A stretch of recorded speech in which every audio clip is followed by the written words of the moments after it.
Welcome to our deep dive into the incredible world of the human brain.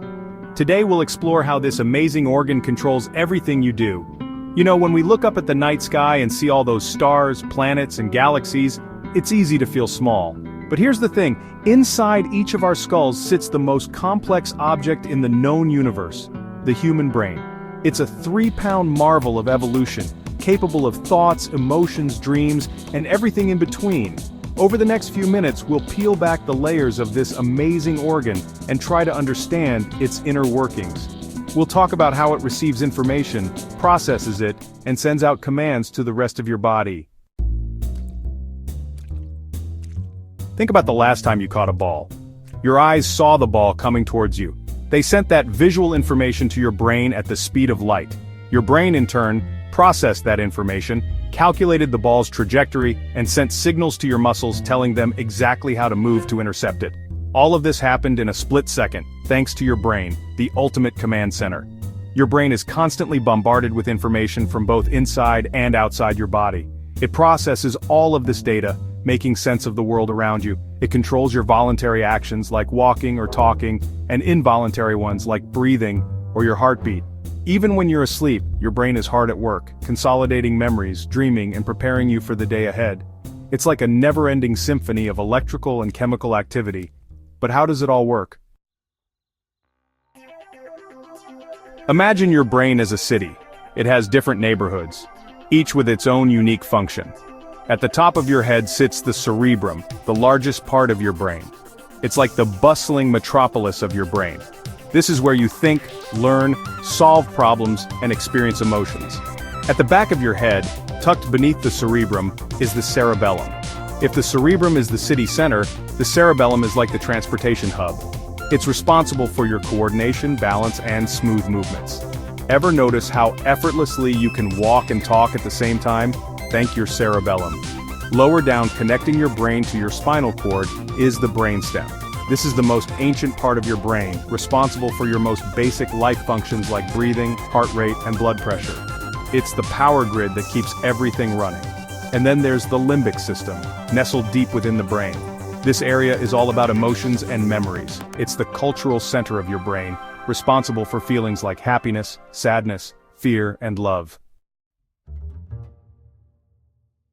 Now, imagine you need to send a message from your brain to your toe. How does it get there? This is where your nervous system comes in. Think of it as a vast communication network, with your brain as the central hub. The spinal cord, a long bundle of nerves running down your back, is like a superhighway carrying messages between your brain and the rest of your body. Branching out from the spinal cord are billions of nerves, forming the peripheral nervous system. This network reaches every corner of your body, from your fingertips to your toes.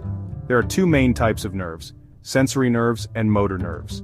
Sensory nerves are like your body's reporters, constantly sending information to your brain about what you're sensing: the feeling of a warm blanket, the taste of your favorite food, the sound of music.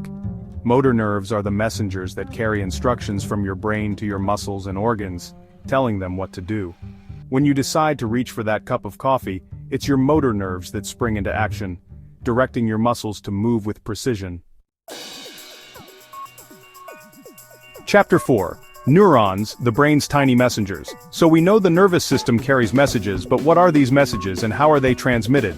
The answer lies in billions of tiny cells called neurons, the fundamental building blocks of your brain and nervous system. You have about 86 billion of these neurons, each capable of forming connections with thousands of other neurons, creating a complex web of communication. To understand how neurons talk to each other, imagine a relay race. A message, in the form of an electrical impulse, travels down a neuron like a runner sprinting down a track. When the impulse reaches the end of the neuron, it triggers the release of chemical messengers called neurotransmitters. Think of these neurotransmitters as the baton being passed from one runner to the next. These neurotransmitters then cross a tiny gap called a synapse and bind to receptors on the next neuron, triggering a new electrical impulse. This process repeats itself, relaying the message from neuron to neuron until it reaches its destination. There are many different types of neurotransmitters, each with a specific role.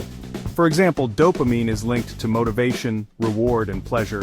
Serotonin influences mood, sleep, and appetite, and acetylcholine plays a role in muscle movement and learning. Chapter 5. Neuroplasticity, your ever-changing brain. For a long time, scientists believed that the adult brain was relatively fixed and incapable of significant change. But we now know that the brain is incredibly dynamic, constantly rewiring and reorganizing itself throughout our lives. This remarkable ability is called neuroplasticity. Think of your brain like a forest path. The more you walk the path, the more defined it becomes. Similarly, every time you learn something new, practice a skill, or have a new experience, you're essentially creating or strengthening neural pathways in your brain. This is how we learn new languages, master musical instruments, or even recover from brain injuries. The more we challenge our brains, the more adaptable and resilient they become. It's like exercising a muscle. The more you use it, the stronger it gets. Neuroplasticity is a powerful testament to the adaptability of the human brain. It underscores the fact that we are not limited by our genetics or our past experiences.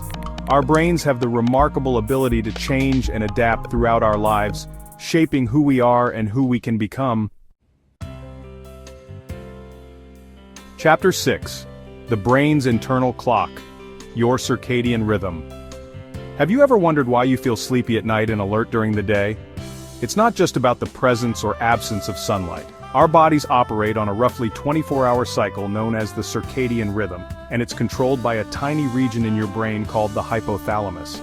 Think of your circadian rhythm as your internal clock, regulating a wide range of biological processes, including your sleep-wake cycle, hormone release, body temperature, and even your alertness and mood. This internal clock is synchronized with the external environment, primarily through light and darkness. When your eyes detect sunlight, they send signals to the hypothalamus, which then suppresses the production of melatonin, a hormone that makes you sleepy. As darkness falls, melatonin production increases, signaling to your body that it's time to wind down and prepare for sleep. This intricate interplay between light, your brain, and hormones ensures that your body's functions are optimized throughout the day and night.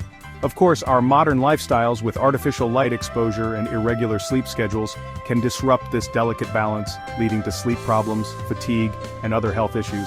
But understanding our circadian rhythm can help us make lifestyle choices that support healthy sleep-wake cycles and overall well-being.